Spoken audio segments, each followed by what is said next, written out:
Hi everyone, BC here. When Diplo fails. See what we got here. Nothing there. Teleported Ginger in. Nothing but Dark Knowledge. So we can watch this battle with Ginger. She's got the same gear as before. She doesn't have poison resistance, but she's got pretty much everything else. And poison resistance does not matter right now. Enslave Pari. I don't even know what that does. Her magic resistance is not actually very good. But she's gonna go and carve up some dudes and eventually force a retreat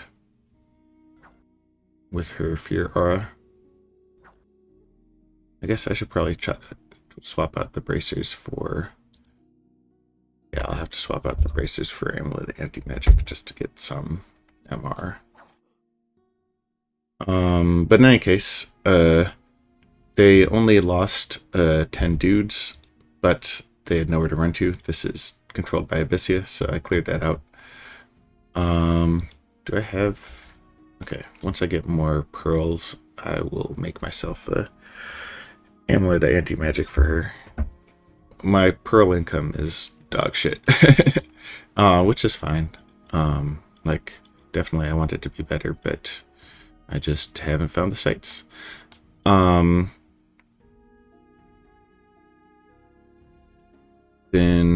does this guy need a hat? This hat. Gunwana. This is an interesting battle. So Gunwana was patrolling with their rock. They've got a decent amount of... I guess this wasn't PD, these were just dudes that patrolled with them. Maybe it was PD? Yeah, it was PD, gotcha. Because there's a battle, the PD joined in. Here, Man has a couple of these Magister Arcanes. Using this as a communion slave is... feels bad, man. This guy, Shatter, you can tell what he is planning on doing. Oh, he only has one arm. Then they summon Astral Beef, the Bull of Heaven. This guy spreads growth. And they have this Nawidnair from water, also designed to smash. And Apex of Bullies the Prophet, they turned him into an eagle and gave him a smasher as well.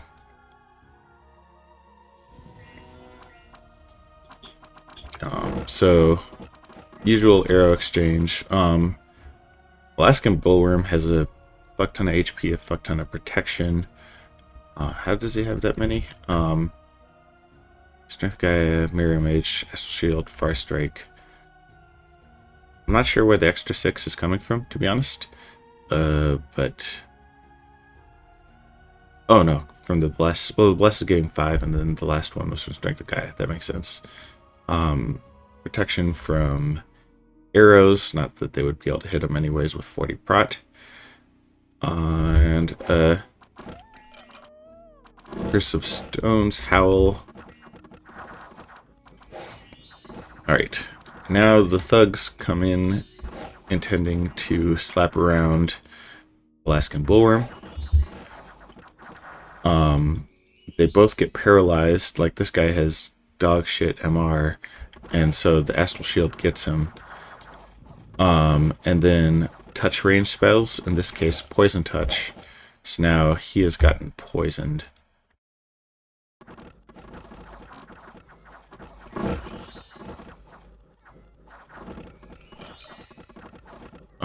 The Nawidnair gets scared. I think, yeah. Which is good for Nawidnair, but because the eagle just got killed. These guys ran away.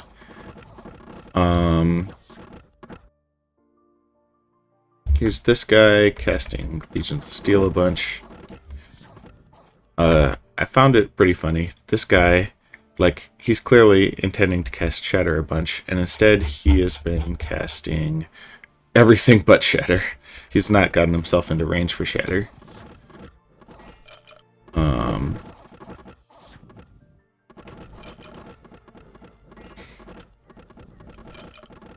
These guys are going to get cleaned up by a bunch of Soulless Warriors.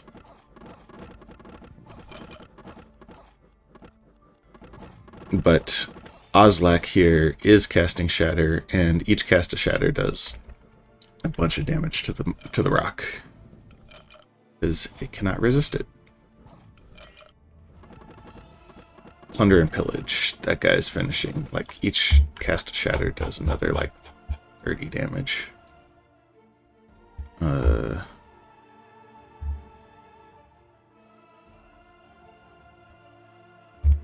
Oh, hey. This tower guy got through for one.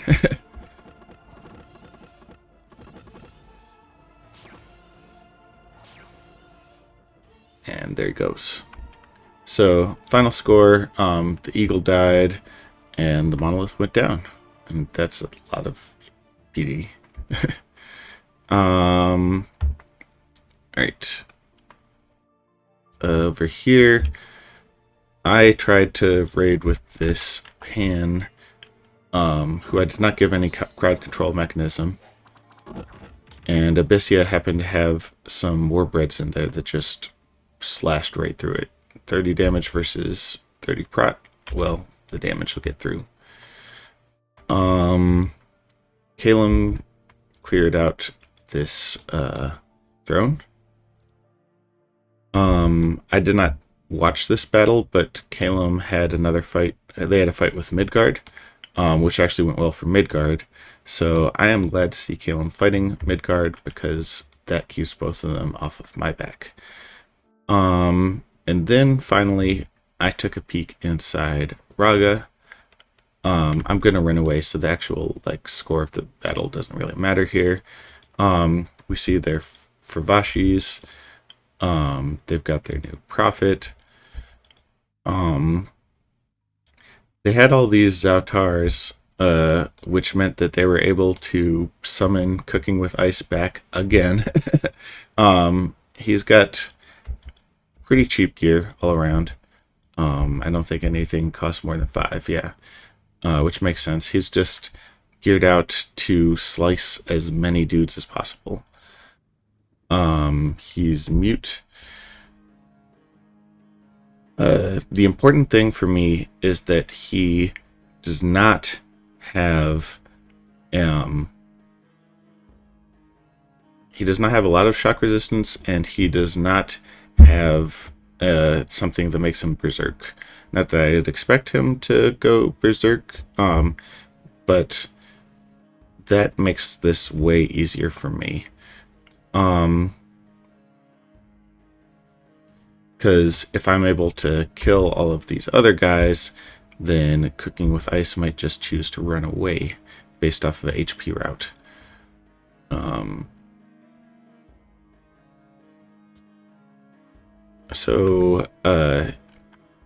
Sorry. Here, we'll get there. Keyboard shortcuts. Here's my battle plan. Gonna throw up a storm and then drop some thunder strikes. The storm will limit precision.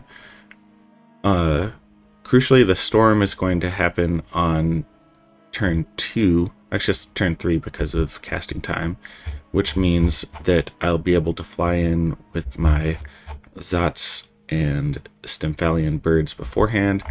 And the goal of these is to kill as many mages as possible. If I kill 2 mages with these random birds, I'll consider that a success. Each of them does do this AoE 1 feather attack. Basically, we want to disrupt their magic, so that our magic can reign supreme. We're dropping a bunch of rocks. I mean, we're Pangea, that's what we're supposed to do, I think. And thunder strikes.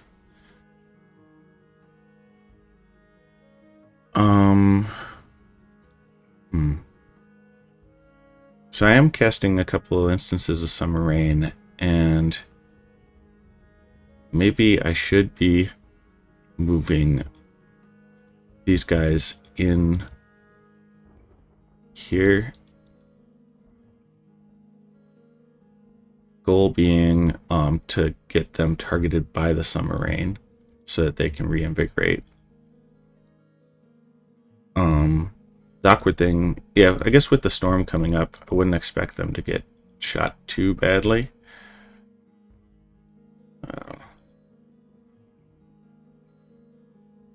You go over there. You go over there.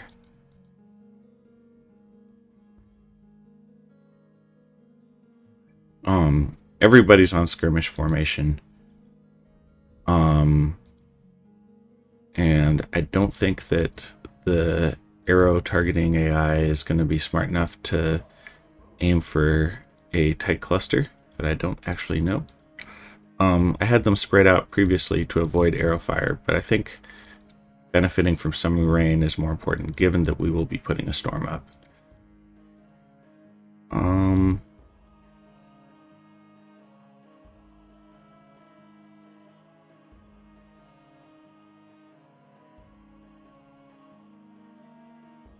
Yeah, so you get to watch me do this.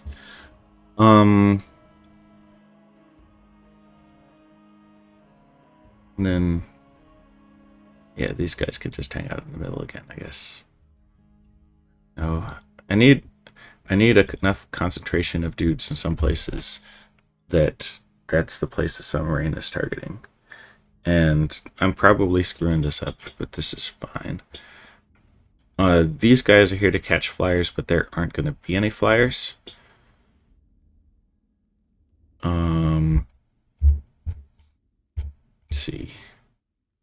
You're doing Power of the Spheres, Earth Power. Let's have you throw in Iron Skin on the Communion.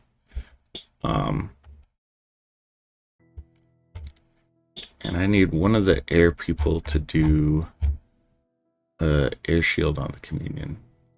So you'll go air shield, then storm power. And the storm power is just to make the thunder strikes cheaper, because like I'm really worried about fatiguing out the Communion, which will probably happen anyways. All these crossbowmen aren't going to hit shit. But that is just the way it is. Do I have someone casting Wind Guide? I thought I did. Okay. You can cast Wind Guide.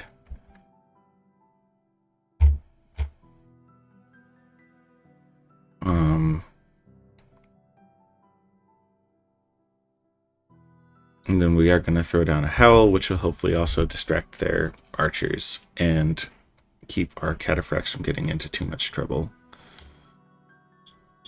So that'll be the plan. We'll see how it works. I've got a much better mage core than Raga has to defend. Like these Zautars are just not very threatening. But they do have a lot of arrows that are going to be firing at that entrance there, and a lot of things could happen. If I fail this battle, I will still maintain my siege, so it's not the end of the world, but obviously I'd prefer not to fail. We will see how things go. Other messages: Lightning, Simline, False Pretender, Winter, lost a Harpy, and lost a Merc. So that should cover it for this turn. I'll see you on the next one.